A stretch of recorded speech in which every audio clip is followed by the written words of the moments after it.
언니, 우리가 사람이야. 돈벌이 물건이야? 중국 북한 식당 화장실에서 20살 막내가 울면서 내뱉은 말입니다. 여권은 빼앗겼고 전화기는 만질 수도 없었고 외출은 통제, 밤에는 방문까지 열어둔 채 감시를 받았습니다. 월급의 대부분을 충성 자금으로 빼앗기면서도 감시원은 너희 가족들 어떻게 되는지 알지? 괜히 입 놀리지 마. 라며 입을 틀어막았습니다. 그리고 어느 새벽 감시원이 쓰러진 틈을 타 13명은 어둠 속으로 사라졌습니다. 과연 그날 밤 무슨 일이 벌어진 걸까요? 이야기를 시작하기에 앞서 구독과 좋아요를 눌러주시기 바랍니다.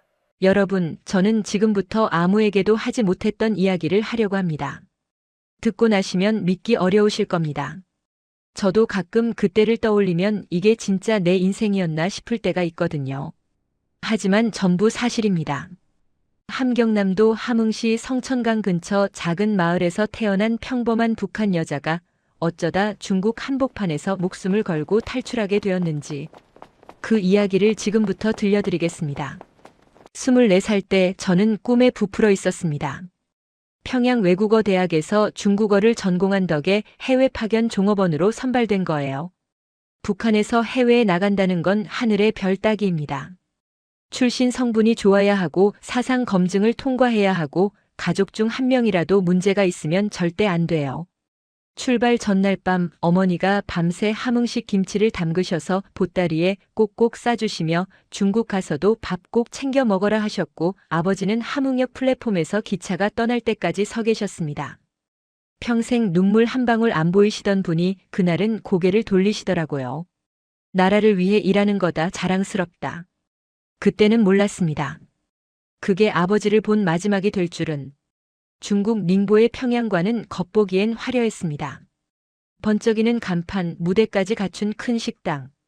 중국 손님들 앞에서 냉면과 갈비를 내고 저녁이면 노래하고 춤추는 게 우리 일이었어요. 손님들이 박수치면 웃고 사진 찍자면 같이 찍고 겉으로는 연예인 같은 삶이었죠. 하지만 식당 문이 닫히면 진짜 삶이 시작되었습니다. 여권은 지배인이 금고에 넣어두고 손도 못 대게 했어요.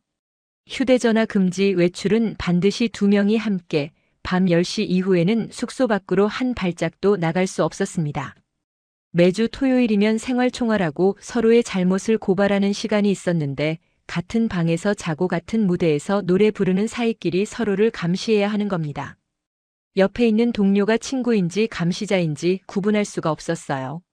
그래도 처음엔 이게 당연하다고 생각했습니다. 조국을 대표하는 사람들이니까 규율이 엄격한 게 맞다고. 물고기가 물속에 있으면 물이 안 보이는 것처럼 저도 그 안에 있으니까 뭐가 잘못된 건지 몰랐던 거예요. 균열이 생긴 건 중국 거리를 걸을 때였습니다.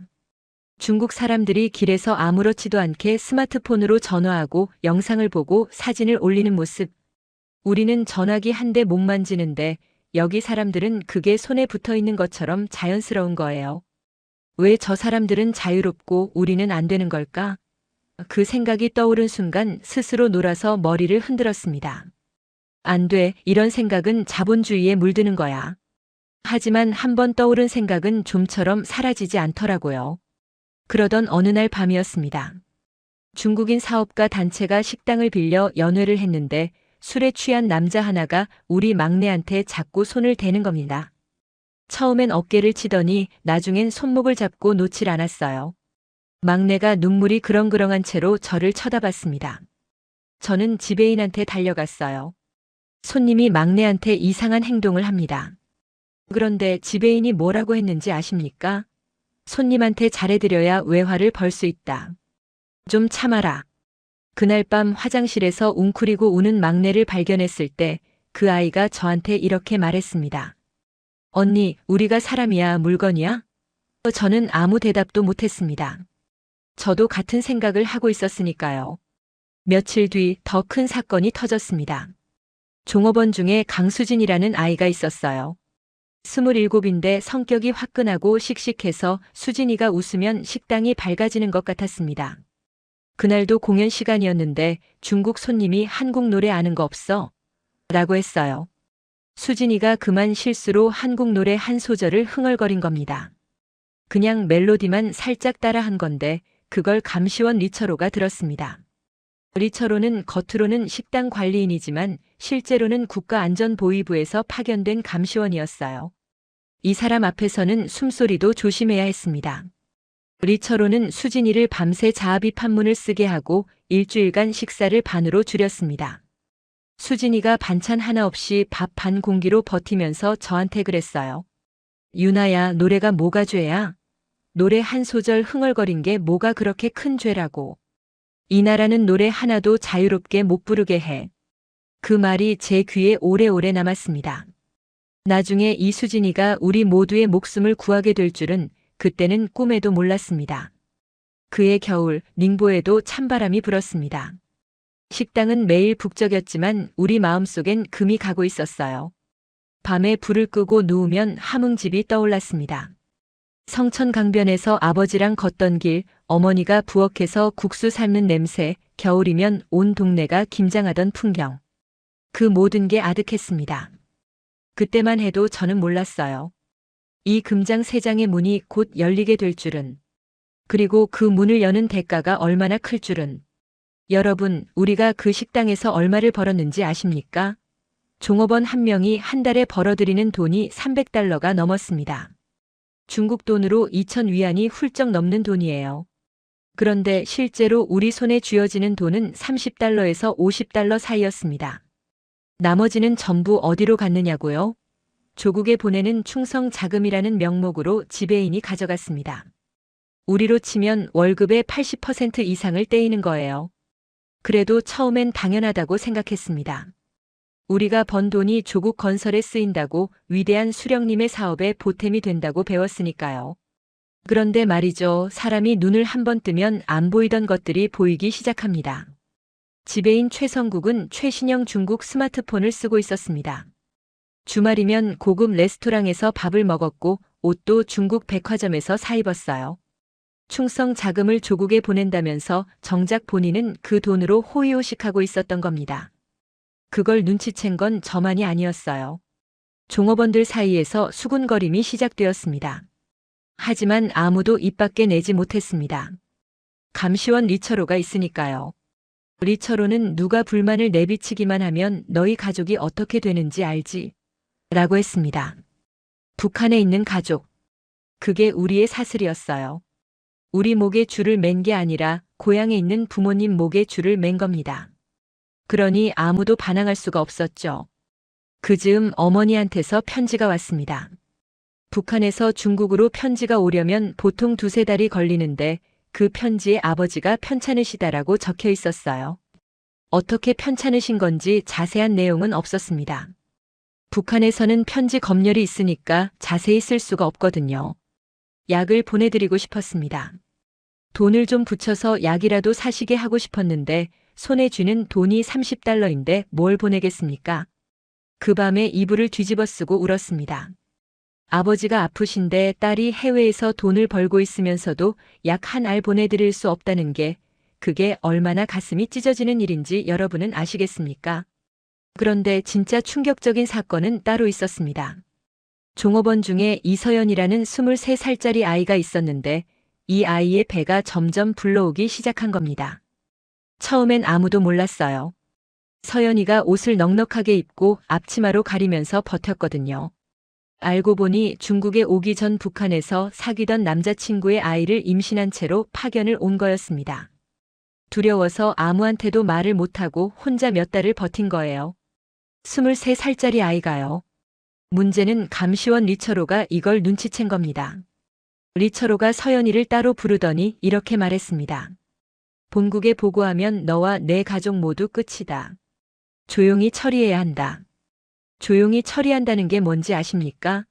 중국의 허름한 무허가 병원에 데려가서 강제로 아이를 지우겠다는 겁니다. 서연이가 울면서 매달렸습니다. 제발 제발 이 아이만은. 하지만 리처로는 내가 북한 종업원의 명예를 더럽혔다. 조국의 체면을 생각해라라며 서연이의 팔을 잡아 끌었어요.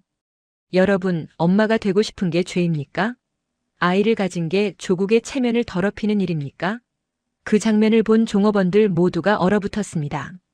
다행히 지배인 최성국이 끼어들어서 내가 본국에 병으로 보고하겠다며 일시적으로 무마했지만 그날 이후 우리 모두의 마음속에 같은 생각이 박혔습니다. 우리는 사람이 아니라 도구구나. 그리고 얼마 뒤 외출 때 우연히 중국 마트에 들어간 적이 있었습니다. 들어가는 순간 저는 걸음을 멈췄어요. 진열대에 쌀이 산더미처럼 쌓여 있었습니다. 과일이 넘쳐나고 고기가 냉장고에 가득했어요. 북한에서는 쌀 1kg를 구하려고 장마당을 온종일 헤매던 어머니 모습이 떠올랐습니다. 겨울이면 옥수수죽으로 끼니를 때우고 명절에야 겨우 두부 한 모 올리던 집. 그런데 여기는 이렇게 먹을 것이 넘쳐나는 거예요. 같은 사회주의 나라라면서요. 그 순간 제 머릿속에서 뭔가가 무너졌습니다. 우리가 배운 것이 전부 거짓이었나? 우리만 속고 살았던 건가? 마트를 나오면서 같이 간 동료한테 말했습니다. 우리나라 장마당에 이만큼만 있어도 아무도 안 굶을 텐데. 동료가 제 입을 막으며 주위를 살폈습니다. 이런 말을 누가 들으면 큰일이니까요. 그 무렵부터 식당 분위기가 확 달라졌습니다. 겉으로는 여전히 웃고 노래했지만 종업원들 눈빛이 달라진 거예요. 서로 말은 안 해도 다들 같은 생각을 하고 있다는 걸 느낄 수 있었습니다. 수진이는 대놓고 저한테 그랬어요. 유나야, 우리가 여기서 벌어주는 돈으로 저 사람들은 잘 먹고 잘 사는데 우리 부모님은 약한 알목구에서 고생하고 있어. 이게 말이 돼? 박미란이도 마찬가지였습니다. 미란이 어머니가 위독하다는 소식이 왔는데 귀국 허가가 안 나온 거예요. 어머니가 죽어가는데 딸은 갈 수도 없고 돈도 보낼 수 없고. 미란이가 화장실에서 수건을 물고 울던 모습이 아직도 눈에 선합니다. 체제라는 건 한꺼번에 무너지는 게 아닙니다. 이렇게 조금씩 금이 가다가 어느 순간 와르르 무너지는 겁니다. 우리 15명의 마음에도 똑같은 일이 벌어지고 있었습니다. 아직은 아무도 탈출이라는 말을 입에 담지 못했지만 이대로는 안 된다는 걸 모두가 알고 있었어요. 그리고 곧 우리가 상상도 못한 일이 벌어지면서 더 이상 가만히 있을 수 없게 됩니다. 분위기가 완전히 뒤집힌 건 2016년 2월이었습니다.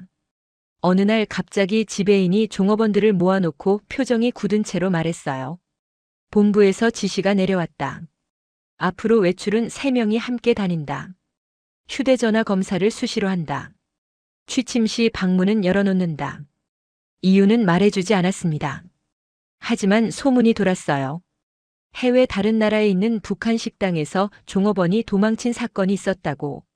그래서 전 세계 북한 해외 식당에 감시 강화 지시가 떨어진 거라고요.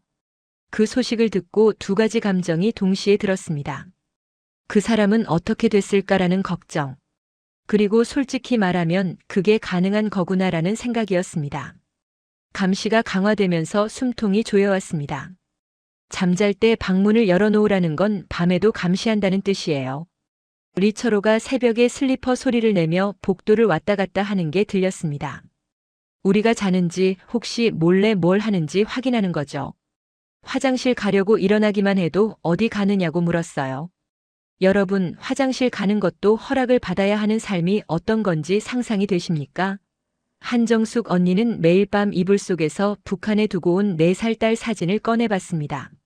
리처로 발소리가 들리면 얼른 베개 밑에 숨기고 발소리가 멀어지면 다시 꺼내서 들여다보고.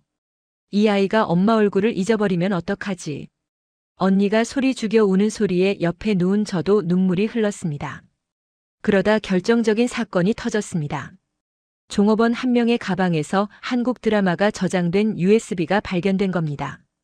리처로가 수시 검사를 하다가 찾아낸 거예요.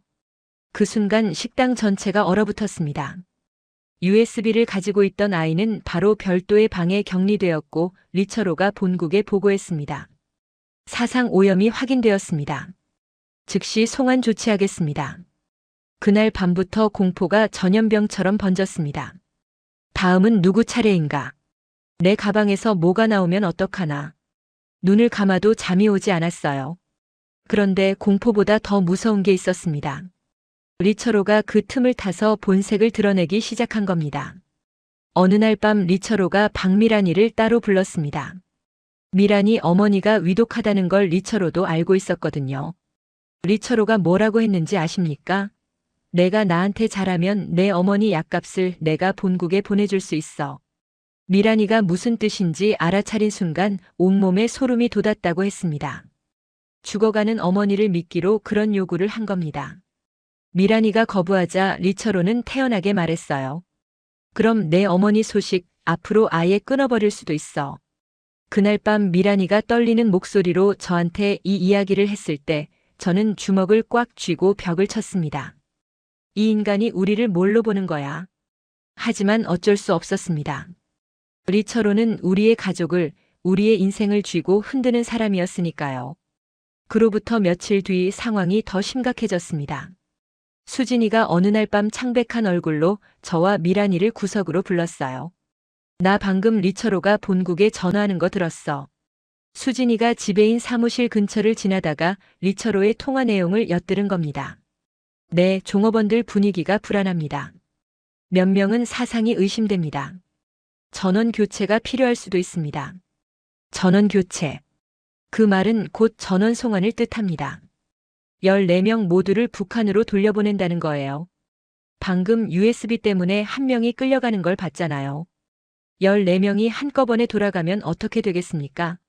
사상 불순분자로 낙인 찍히는 겁니다. 수용소까지는 아니더라도 탄광이나 오지로 추방되는 건 확실합니다. 거기다 가족까지 연좌제로 처벌받아요. 부모님이, 형제가, 아무 잘못 없는 사람들이 같이 벌을 받는 겁니다. 수진이가 저와 미란이의 손을 꽉 잡으며 말했습니다. 우리 시간이 없어.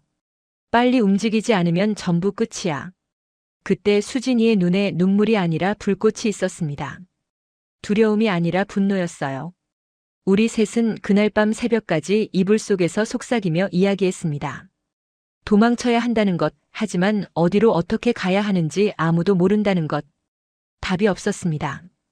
그런데 바로 다음 날 예상치 못한 일이 벌어집니다. 지배인 최성국이 종업원 전원을 주방에 모은 겁니다. 그 사람의 입에서 우리가 상상도 못한 말이 나왔습니다. 그날 밤 식당 문을 닫고 손님이 다 빠져나간 뒤였습니다. 지배인 최성국이 종업원 전원을 주방으로 불렀어요. 이상한 건 리처로가 없다는 거였습니다. 최성국이 먼저 입을 열기 전에 주방 문을 잠그고 창문 커튼까지 쳤습니다. 그리고 우리 얼굴을 하나하나 둘러본 뒤 낮은 목소리로 말했습니다. 지금부터 내가 하는 말, 이 방 밖으로 나가는 순간 우리 모두 죽는다. 숨소리조차 들리지 않았습니다. 최성국이 말을 이었어요. 본부에서 이 식당을 폐쇄하고 전원 귀국시키라는 명령이 내려왔다. 리처로가 이미 보고했고 빠르면 한 달 안에 송환 절차가 시작된다. 누군가 숨을 삼키는 소리가 들렸습니다. 전원 송환. 수진이가 엿들은 그 통화 내용이 사실이었던 겁니다. 최성국이 한 발짝 앞으로 나오며 말했습니다. 솔직하게 말하겠다. 지금 돌아가면 여러분 중 몇 명은 무사하지 못할 것이다. USB 사건도 있었고 사상 불순 보고도 올라갔다. 돌아가는 순간 조사가 시작되고 가족까지 엮인다. 그리고 잠시 멈추더니 우리가 상상도 못한 말을 했습니다. 남쪽으로 갈 수 있는 길이 있다. 주방 안에 정적이 내려앉았습니다. 남쪽, 한국. 그 단어가 이 공간에서 나오리라고는 아무도 예상하지 못했어요. 최성국은 이미 오래전부터 한국 측과 접촉해왔다고 했습니다. 겉으로는 충성스러운 지배인이었지만 속으로는 우리보다 먼저 체제의 본질을 꿰뚫어 보고 있었던 겁니다. 최성국이 구체적인 계획을 꺼냈습니다. 말레이시아는 북한 여권으로 한 달간 무비자 체류가 가능하다. 여권은 내가 가지고 있다. 닝보 공항에서 말레이시아로 가는 비행기를 타면 입국 자체는 문제없다. 말레이시아에 도착하면 한국 영사관과 접촉해서 입국 절차를 밟는다. 듣고 있던 종업원들의 반응은 극과 극이었습니다. 수진이는 바로 가겠습니다라고 했어요. 미란이도 고개를 끄덕였습니다. 하지만 한쪽에서는 오열하는 소리가 터져 나왔습니다. 북한에 있는 우리 가족은요? 우리가 도망치면 가족들이 어떻게 돼요? 한정숙 언니였습니다. 딸 생각에 가슴이 찢어지는 거예요. 가면 딸을 다시 못 볼 수도 있고 안 가면 수용소에서 죽을 수도 있고 어떤 선택을 해도 지옥인 겁니다. 최성국이 한정숙 언니 앞에 다가가서 조용히 말했습니다. 정숙 동무, 여기서 송환당하면 동무도 동무 딸도 끝이다. 하지만 한국에 가면 적어도 동무는 살 수 있고 언젠가 딸을 만날 길이 열릴 수도 있다. 언니가 한참을 울다가 딸 사진을 꺼내 들여다보고는 고개를 끄덕였습니다. 결국 14명 전원이 함께 가기로 했습니다. 지배인까지 포함해서 15명. 한 명이라도 빠지면 나머지가 위험해지니까 모두가 함께 움직여야 했어요. 문제는 돈이었습니다. 비행기 표 15장. 닝보에서 말레이시아까지 한 사람당 최소 1,000위안은 필요했어요. 15명이면 15,000위안이 넘는 돈입니다. 종업원들 월급은 이미 대부분 빼앗긴 상태였고 최성국이 모아둔 돈으로도 부족했습니다. 최성국이 위험한 결정을 내렸어요. 닝보 시내에 조선족 사업가들이 모이는 비밀 도박판이 있었는데 거기서 부족한 자금을 만들겠다는 겁니다. 여러분, 도박이 좋은 건 아니죠. 하지만 그때 우리에게 다른 방법이 없었습니다. 15명의 목숨이 그 도박판 위에 올라간 거예요. 최성국은 사흘 밤 연속으로 도박판에 나갔습니다. 첫날 밤 크게 잃었어요. 우리는 숙소에서 잠도 못 자고 기다렸는데 새벽에 돌아온 최성국의 얼굴이 하얗게 질려 있었습니다. 둘째 날 밤 겨우 본전을 찾았고 셋째 날 밤이 마지막 승부였습니다. 그날 밤은 정말 길었어요.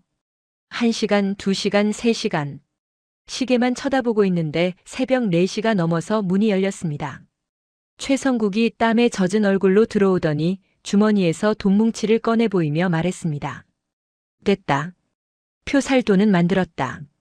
그 순간 저는 이 사람이 진짜로 목숨을 걸고 있구나, 우리를 데리고 나가려고 모든 걸 걸었구나 하는 걸 깨달았습니다. 돈은 해결됐지만 가장 큰 장애물이 남아 있었습니다. 감시원 리처로. 탈출 당일 이 사람이 깨어 있으면 전부 끝입니다. 최성국이 계획을 짰어요. 탈출 전날 밤 리처로를 중국인 사업가와의 접대 자리에 초대해서 술을 잔뜩 먹이는 겁니다. 리처로는 원래 술을 좋아하는 사람이었거든요. 문제는 리처로가 의심할 수 있다는 거였습니다. 평소에 종업원들이 피하기만 하던 리처로한테 갑자기 잘해주면 눈치를 채겠죠. 그래서 며칠 전부터 분위기를 만들었어요. 종업원 몇 명이 먼저 리처로한테 말을 걸고 웃어 보이고 요즘 너무 힘드시죠? 한잔하시면 좀 풀리실 텐데 하면서 자연스럽게 분위기를 잡아간 겁니다. 탈출 전날 밤. 중국인 사업가와의 자리가 마련되었고 리처로가 나타났습니다. 종업원들이 교대로 술을 따랐어요. 평소에는 절대 하지 않던 웃음과 농담을 건넸습니다. 속으로는 손이 부들부들 떨렸지만 겉으로는 웃어야 했습니다. 우리한테 그 짓을 한 인간 앞에서 웃으면서 술을 따르는 게 얼마나 치가 떨리는 일인지 여러분은 모르실 겁니다. 하지만 참았습니다. 이게 마지막이니까. 이 술잔이 우리의 자유를 사는 거니까. 리처로가 한 잔, 두 잔, 세 잔. 점점 혀가 꼬이기 시작했습니다. 자정이 넘어서 비틀거리기 시작했고 새벽 2시쯤 완전히 인사불성이 되어 쓰러졌습니다. 코를 골며 축 늘어진 리처로를 확인한 최성국이 우리를 돌아보며 손가락으로 시계를 가리켰습니다. 지금이다. 그 순간의 심장 소리를 저는 아직도 기억합니다. 쿵, 쿵, 쿵. 귀가 먹먹해질 정도로 크게 울렸어요. 14명의 여자들이 소리 없이 짐을 챙겼습니다. 아니, 짐이랄 것도 없었습니다. 챙길 게 없었으니까요. 저는 어머니의 편지 한 장을 주머니에 넣었고 미란이는 어머니 사진 한 장을 가슴에 품었습니다. 한정숙 언니는 딸의 사진을 꺼내 한참을 바라보다가 주머니에 넣었어요. 수진이는 아무것도 챙기지 않았습니다. 빈손으로 문 앞에 서서 저를 보며 씩 웃었어요. 자, 가자. 새벽 어둠 속에서 15명이 식당 뒷문을 나섰습니다. 돌아보지 않았습니다. 돌아보면 못 갈 것 같았으니까요. 하지만 이 15명이 전부 함께 갈 수는 없었습니다. 우리 중 2명은 돌아오지 못할 길을 가야 했어요. 그 이야기를 하려면 저는 지금도 숨을 한번 크게 쉬어야 합니다. 새벽 어둠 속에서 식당 뒷문을 나선 15명은 최성국이 미리 연락해둔 중국인 협조자의 승합차 앞에 모였습니다. 하지만 최성국의 표정이 어두웠어요. 문제가 하나 있다. 리처로가 쓰러지기 전에 이미 본국에 보고를 올렸을 가능성이 있다는 겁니다. 북한 당국이 해외 종업원을 추적할 때 가장 먼저 하는 게 지배인의 휴대전화 위치 추적이에요. 최성국의 전화기 위치를 따라가면 15명이 어디로 이동하는지 실시간으로 노출됩니다. 전화기를 버리면 되지 않느냐고요? 전화기가 갑자기 꺼지면 그것 자체가 도주 신호입니다. 오히려 더 빨리 추적이 시작돼요. 전화기를 살려둔 채로 우리와 다른 방향으로 움직여야 합니다. 누군가가 그 전화기를 들고 미끼가 되어야 한다는 뜻이었습니다. 그때 수진이가 앞으로 나왔습니다. 제가 지배인 동무 전화기를 가지고 가겠습니다. 모두가 수진이를 쳐다봤어요. 수진이가 말을 이었습니다. 어차피 지배인 동무가 길도 알고 해외 사정도 잘 아시고 현지 사람들과도 다 통하시니까 언니들이 먼저 가세요. 저는 전화기 들고 반대쪽으로 움직이면서 시간을 벌어줄게요. 위치 추적을 켜놓은 채 반대 방향으로 이동하면 추적하는 쪽에서는 지배인 전화 위치를 따라가니까 당연히 그쪽에 전원이 있다고 생각하게 됩니다. 그 사이 나머지는 공항으로 가는 겁니다.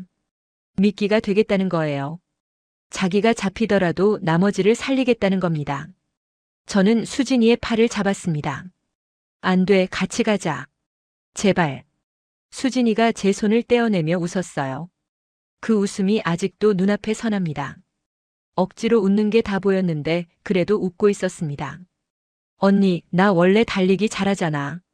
유인하다가 빠져나올 수 있어. 걱정 마. 그런데 그 눈에 눈물이 고여 있었어요. 빠져나올 수 없다는 걸 수진이도 알고 있었던 겁니다. 그때 오혜영이가 나섰습니다. 24살 평소에 말이 별로 없던 조용한 아이였어요. 나도 같이 갈게. 수진이 혼자는 안 돼. 혜영이의 목소리는 떨리고 있었지만 눈은 단단했습니다.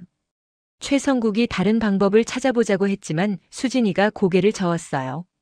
시간이 없잖아요. 리처로가 깨기 전에 끝내야 해요. 다른 방법 없습니다. 출발 직전 수진이가 주머니에서 뭔가를 꺼냈습니다. 화장지 한 장이었어요. 거기에 볼펜으로 뭔가를 적어서 제 손에 쥐어주며 말했습니다. 나중에 읽어. 저는 그걸 받아서 주머니에 넣었는데 손이 너무 떨려서 화장지가 구겨졌습니다. 혜영이는 출발 직전에 몰래 구한 중국 전화로 북한에 있는 어머니한테 전화를 걸었어요. 새벽이니까 당연히 안 받죠. 신호음만 울리다 끊어졌습니다. 혜영이가 전화기를 붙잡은 채 한참을 서 있다가 다시 걸었습니다. 또 안 받았어요. 세 번째 걸었을 때도 마찬가지였습니다.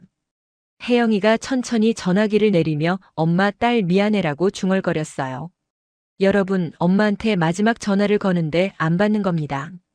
마지막이 될 수도 있는 전화를. 그 모습을 본 종업원들 중 울지 않는 사람이 없었습니다. 최성국이 시간을 확인했습니다. 새벽 3시 반. 리처로가 깰 때까지 남은 시간은 길어야 4-5시간. 그 안에 공항에 도착해서 비행기를 타야 합니다. 두 팀이 갈라지는 순간이 왔어요. 수진이가 한 명 한 명 얼굴을 보며 고개를 끄덕였습니다. 말은 하지 않았어요. 말하면 울 것 같으니까요. 한정숙 언니가 수진이를 끌어안으며 꼭 살아서 나와라, 알았지?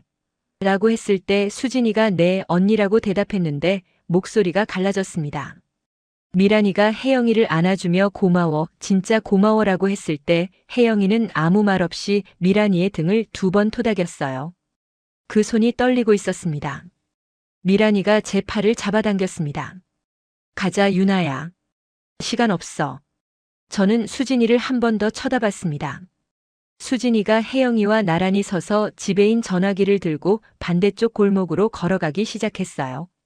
새벽 어둠 속에서 두 사람의 뒷모습이 점점 작아졌습니다. 수진이가 한 번 뒤를 돌아봤어요. 어둠 속이라 표정은 안 보였지만 손을 한 번 흔든 것 같았습니다. 그게 제가 수진이를 본 마지막이었습니다. 27살 노래 한 소절 불렀다고 밥을 굶겨도 꺾이지 않던 그 아이. 새벽 골목에서 흔든 그 손이 10년이 지난 지금도 제 눈앞에 어른거립니다.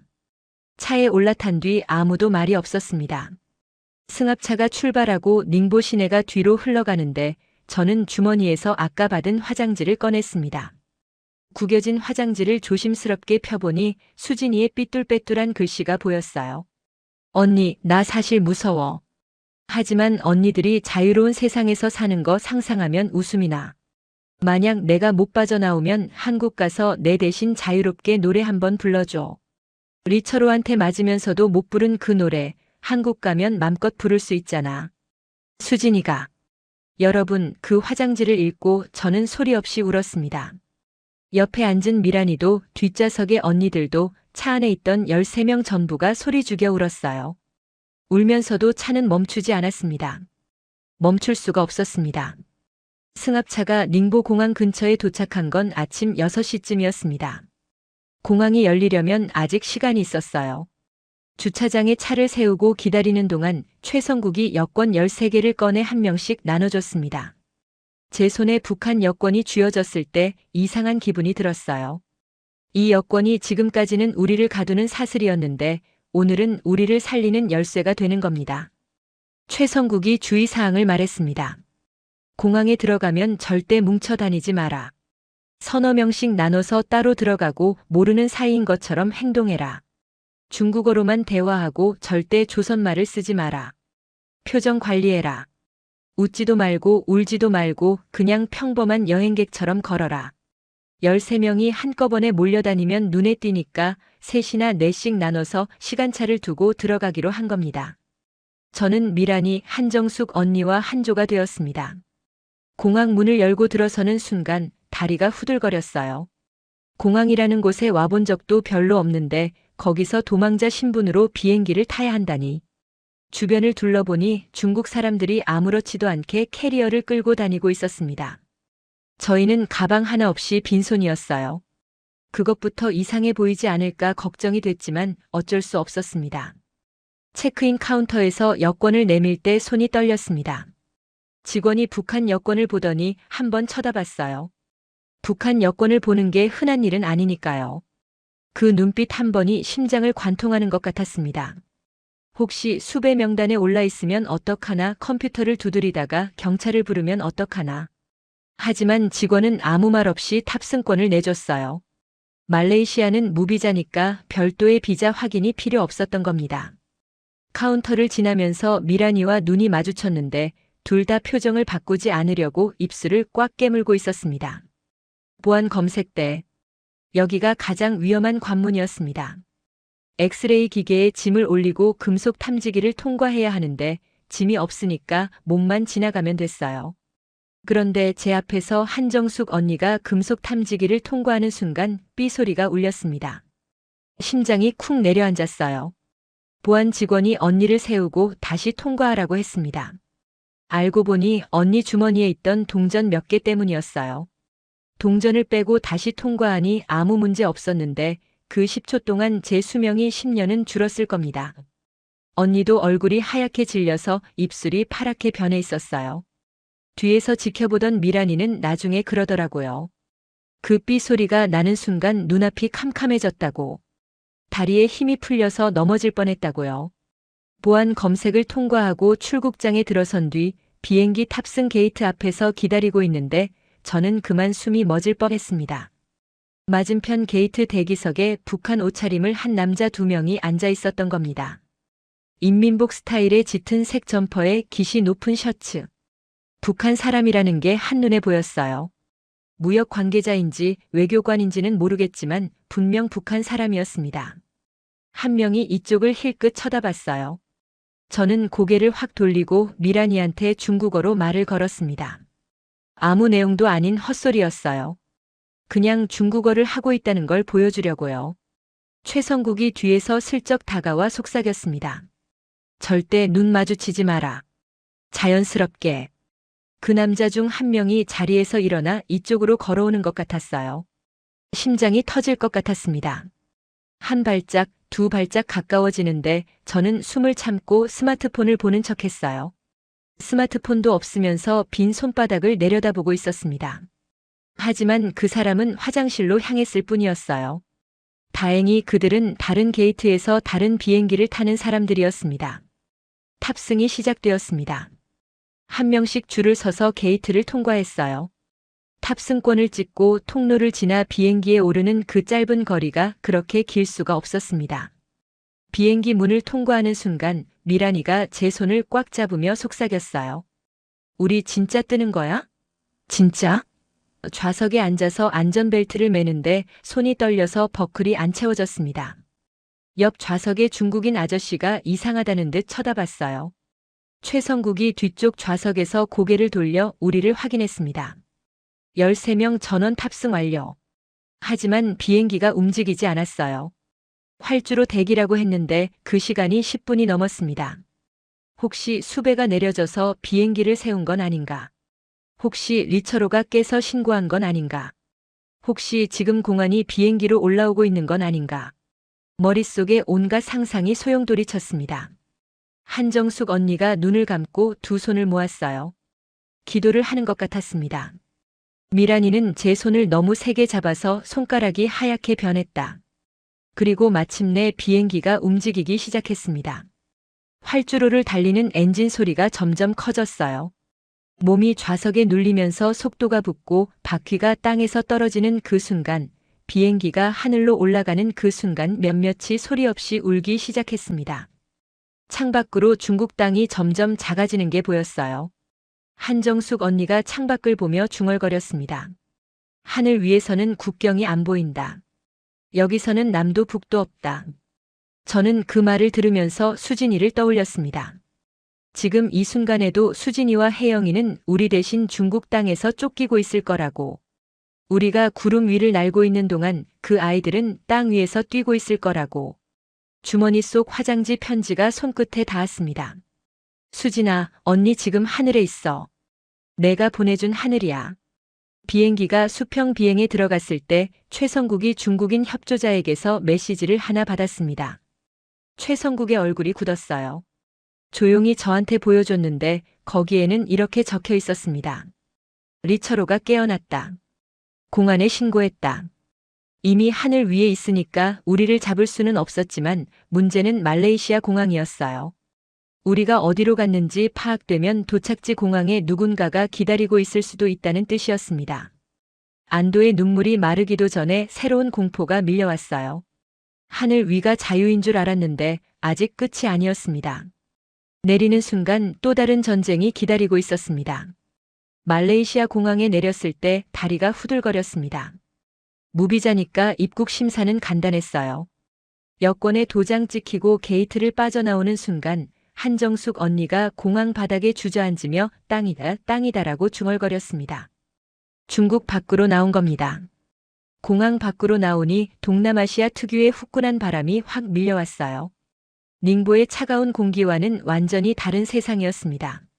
하지만 최성국이 즉시 분위기를 잡았어요. 아직 끝이 아니다. 한국 영사관에 들어가기 전까지는 안전하지 않다. 최성국이 미리 연락해둔 한국 측 관계자와 접촉하기 위해 시내의 호텔로 이동했습니다. 중급 호텔 2개 방에 13명이 나눠 들어갔어요. 좁았지만 불평하는 사람은 없었습니다. 중국 숙소에서처럼 방문을 열어놓고 자라는 사람도 없었고 복도를 감시하며 왔다 갔다 하는 사람도 없었어요. 그것만으로도 숨통이 트이는 느낌이었습니다. 미란이가 침대에 눕더니 언니, 여기 이불 냄새가 달라.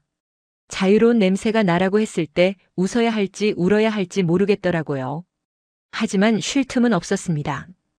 호텔에 도착한 지 2시간도 안 돼서 최성국이 전화를 받더니 얼굴이 하얗게 변했어요. 중국 쪽 협조자한테서 온 연락이었습니다. 리처로가 깨어나서 공안에 신고했다. 닝보 공항 출국 기록이 확인되었고 말레이시아행인 걸 알아냈다. 우리가 말레이시아에 있다는 게 이미 넘어간 겁니다. 방 안에 긴장이 돌았어요. 한정숙 언니가 그럼 수진이랑 혜영이는? 이라고 말하다 입을 다물었습니다. 리처로가 깨어났다는 건 미끼 작전이 더 이상 안 통한다는 뜻이에요. 수진이와 혜영이가 어떻게 됐는지 그 순간 모두가 같은 생각을 했지만 아무도 입에 담지 못했습니다. 최성국이 한국 측 관계자에게 급히 연락을 넣었고 내일 아침으로 잡혀있던 영사관 이동 일정을 오늘 당장으로 앞당겼습니다. 문제는 말레이시아에도 북한 대사관이 있다는 거예요. 북한 대사관에서 실종된 종업원들을 찾고 있다는 정보를 현지 교민들한테 흘렸을 가능성이 있었습니다. 최성국이 창문 커튼 사이로 밖을 살피다가 갑자기 뒤로 물러섰습니다. 밖에 차 한 대가 서 있다. 우리도 몰래 커튼 틈으로 내다봤어요. 호텔 정문 맞은편에 검은색 세단 한 대가 멈춰 서 있었습니다. 안에 동양인 남자 2명이 앉아서 호텔 쪽을 보고 있었어요. 관광객이 저러고 1시간 넘게 앉아 있을 리가 없잖아요. 북한 대사관 소속인지 아니면 다른 누군지 확인할 방법은 없었지만 우연이라고 보기엔 너무 노골적이었습니다. 방 안에 공포가 번졌어요. 미란이가 제 손을 잡았는데 손이 얼음장이었습니다. 한정숙 언니는 딸 사진을 꺼내 가슴에 꼭 안고 눈을 감았어요. 수진이랑 혜영이가 목숨 걸고 벌어준 시간이 여기서 이렇게 끝나는 건가? 그 생각이 드는 순간 눈앞이 캄캄해졌습니다. 최성국이 침착하게 판단을 내렸습니다. 프론트로 내려가면 안 된다. 비상구로 나간다. 호텔 복도 끝에 비상계단이 있었어요. 13명이 소리를 죽이고 비상계단을 내려갔습니다. 콘크리트 계단을 내려가는 슬리퍼 소리가 쩡쩡 울렸어요. 한정숙 언니가 발목이 아파서 절뚝거렸지만 소리 한 번 안 냈습니다. 제가 한쪽 팔을 잡아드렸더니 언니가 괜찮아, 빨리 가라고 했어요. 1층 비상문을 열고 호텔 뒷골목으로 나왔을 때 한국 측 관계자가 보낸 밴 2대가 대기하고 있었습니다. 13명이 후다닥 나눠 타고 문을 닫았어요. 운전기사가 바로 출발했습니다. 뒷좌석에서 뒤를 돌아보니 검은 세단이 호텔 정문 앞에서 움직이기 시작하는 게 보였어요. 운전기사가 말레이시아 골목길을 미친 듯이 달렸습니다. 좁은 골목으로 들어갔다가 큰 도로로 나오고 다시 골목으로 빠지고 뒷좌석에 탄 우리는 이리저리 쏠리면서도 아무 말도 못했어요. 미란이가 제 어깨에 얼굴을 묻고 기도하듯이 제발, 제발, 제발 하고 중얼거렸습니다. 한정숙 언니는 딸 사진을 2 손으로 감싸쥐고 눈을 꽉 감고 있었어요. 여러분, 영화 같다고요? 저도 그때 이게 현실인가 싶었습니다. 하지만 진짜였어요. 뒷미러로 보이는 도로 위에 검은 차의 그림자가 어른거렸습니다. 운전기사가 마지막으로 좁은 일방 통행 골목에 차를 밀어넣고 급회전했을 때 뒤에서 따라오던 불빛이 사라졌습니다. 차 안에서 누군가 휴하고 숨을 내쉬었어요. 하지만 아직 끝이 아니었습니다. 한국 영사관 앞에 도착했을 때 시간은 밤 11시가 넘어 있었습니다. 영사관 건물 앞에 차가 섰고 최성국이 먼저 내려서 초인종을 눌렀어요. 기다렸습니다. 5초, 10초, 20초. 아무 반응이 없었습니다. 야간이라 경비가 바로 나오지 않는 거예요. 최성국이 다시 눌렀습니다. 30초, 40초. 그 사이 뒤쪽 도로에서 차 불빛이 하나 나타났습니다. 모퉁이를 돌아오는 게 보였어요. 검은 차인지 아닌지 어둠 속에서 구분이 안 됐습니다. 빨리, 빨리. 누군가 비명에 가까운 소리를 질렀어요. 최성국이 초인종을 연타했습니다. 50초, 60초. 한정숙 언니가 하나님, 하나님 하면서 울고 있었고 미란이는 제 팔을 2 손으로 붙잡고 손톱이 살에 박힐 정도로 꽉 쥐고 있었어요. 70초쯤 됐을 때 철컥 소리가 났습니다. 문이 열렸어요. 경비원이 나타났고 뒤이어 한국 측 관계자가 모습을 보였습니다. 들어오세요, 빨리. 13명이 문 안으로 쏟아져 들어갔습니다. 뛰다시피 들어갔어요. 제가 마지막으로 문을 통과하는 순간 뒤를 돌아봤습니다. 도로 끝에서 차 한 대가 속도를 줄이며 영사관 앞에 다가오고 있었어요. 철문이 닫혔습니다. 쿵. 그 소리가 제 인생에서 들은 가장 아름다운 소리였습니다. 영사관 안으로 들어서자마자 13명 전원이 바닥에 주저앉았습니다. 한국 영사관 직원이 수고하셨습니다. 이제 안전합니다라고 말했을 때 그 한마디에 모두가 한꺼번에 울음을 터뜨렸어요. 한정숙 언니는 바닥에 무릎을 꿇고 감사합니다. 감사합니다를 반복했고 미란이는 제 어깨에 얼굴을 묻고 아이처럼 울었습니다. 최성국도 평소에 절대 감정을 드러내지 않던 그 사람도 벽에 기대앉아 2 손으로 얼굴을 감싸고 어깨를 떨고 있었어요. 여러분, 그 안은 대한민국 영토입니다. 철문 바깥에 누가 서 있든 더 이상 우리를 잡을 수 없는 곳이에요. 그때 저는 처음으로 생각했습니다. 수진아, 혜영아, 우리가 여기까지 왔어. 너희가 벌어준 시간 덕분에 우리가 여기까지 왔어. 하지만 그 기쁨 한가운데에서도 가슴 한쪽이 텅 빈 것 같았습니다. 15명이 나왔는데 13명만 여기 있었으니까요. 빈자리 2개. 그 빈자리가 눈에 밟혀서 저는 울면서도 웃을 수가 없었습니다. 2016년 4월 7일 인천공항. 비행기에서 내려 한국 땅을 밟았을 때 공기 냄새가 달랐습니다. 어떻게 설명해야 할까요? 자유의 냄새라는 게 있다면 바로 그 냄새였을 겁니다. 공항 안내방송이 한국말로 울려 퍼지는데 같은 말인데도 억양이 달라서 신기했어요. 입국장을 빠져나올 때 한국 정부 관계자분들이 기다리고 계셨습니다. 환영합니다. 고생 많으셨습니다. 그 한마디에 또 울었어요. 중국에서 울고 말레이시아에서 울고 비행기에서 울고 한국에 도착해서 또 울고. 그때 우리는 눈물이 마를 날이 없었습니다. 하나원이라는 곳에서 석 달간 적응 교육을 받았습니다. 한국 사회에서 살아가는 법을 배우는 곳이에요. 처음에 제일 충격받은 게 뭔지 아십니까? 24시간 편의점이었습니다. 밤 12시에도 문이 열려 있고 안에 들어가면 먹을 것이 넘쳐나요. 삼각김밥, 컵라면, 음료수, 과자. 돈만 내면 아무거나 살 수 있다는 게 믿기지 않았습니다. 북한에서는 밤에 밖에 나가는 것 자체가 불가능한데 여기는 새벽에도 불이 켜져 있고 아무도 어디 가느냐고 묻지 않아요. 마트에 처음 갔을 때는 더했습니다. 쌀이 산더미처럼 쌓여 있고 고기가 냉장고를 가득 채우고 있었어요. 중국 마트에서도 놀랐는데 한국은 그것보다 더했습니다. 미란이가 쌀 코너 앞에 한참을 서 있다가 저한테 그러더라고요. 우리 어머니가 쌀 1kg 구하려고 장마당을 하루 종일 헤맸는데 여기는 이게 이렇게 쌓여 있어. 그리고 아무 말 없이 울었습니다. 적응이 쉽지는 않았어요. 말투가 다르니까 사람들이 이상하게 쳐다보기도 하고 한국식 존댓말이 헷갈려서 실수도 많이 했습니다. 인터넷이라는 걸 처음 써봤는데 세상 모든 정보가 손끝에 있다는 게 충격이었어요. 제가 제일 먼저 검색한 게 뭔지 아십니까? 북한 소식이었습니다. 함흥 소식, 우리 동네 소식. 하지만 찾을 수 있는 건 거의 없었어요. 북한은 그만큼 닫혀있는 나라니까요. 그런데 정착한 지 얼마 안 돼서 우리 사건이 뉴스에 크게 보도되었습니다. 북한 식당 종업원 13명 집단 탈북.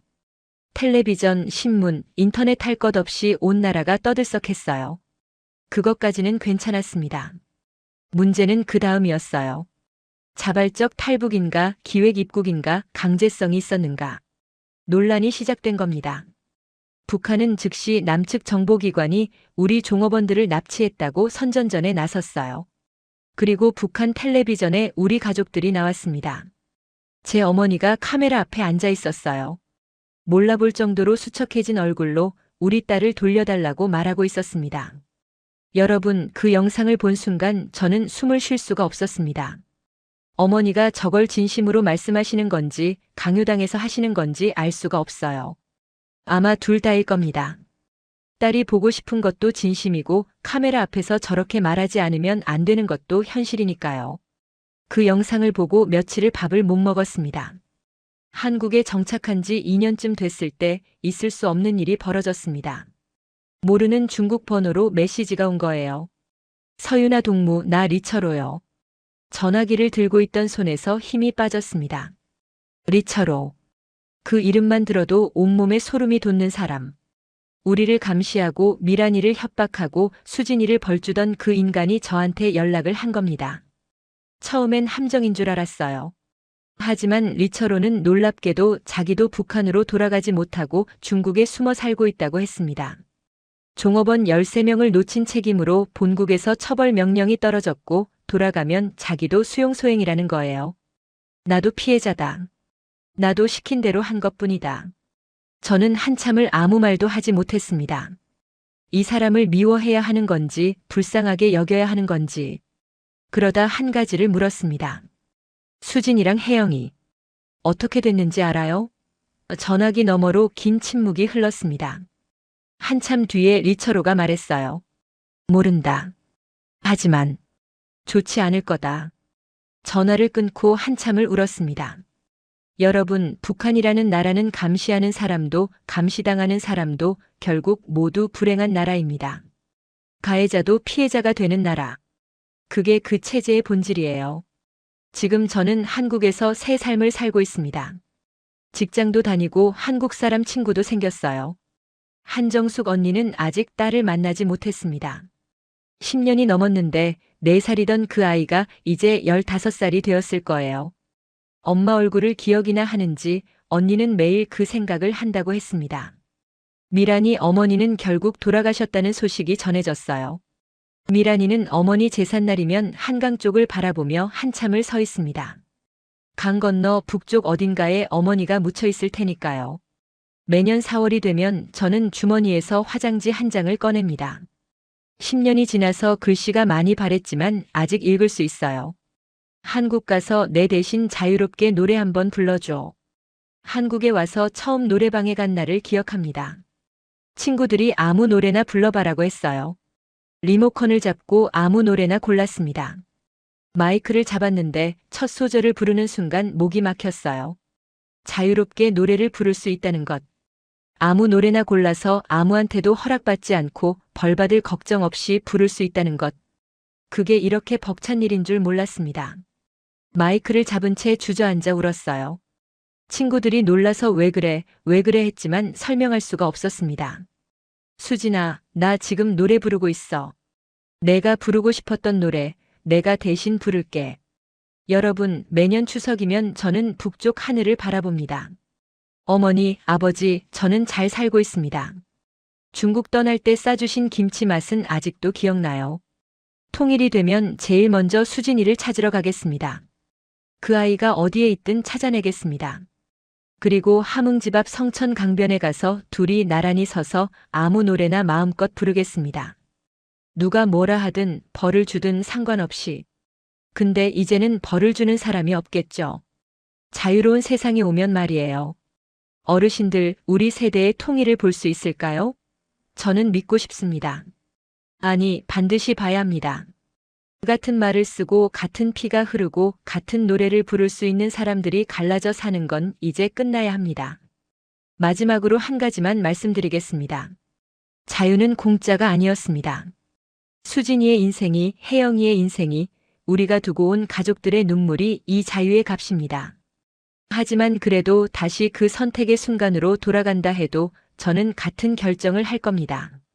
왜냐하면 사람은 자유롭게 태어난 존재니까요. 노래를 부르고 싶을 때 부를 수 있고 가고 싶은 곳에 갈 수 있고 사랑하는 사람에게 전화를 걸 수 있는 것. 그게 당연한 세상에서 사는 게 사람으로 사는 겁니다.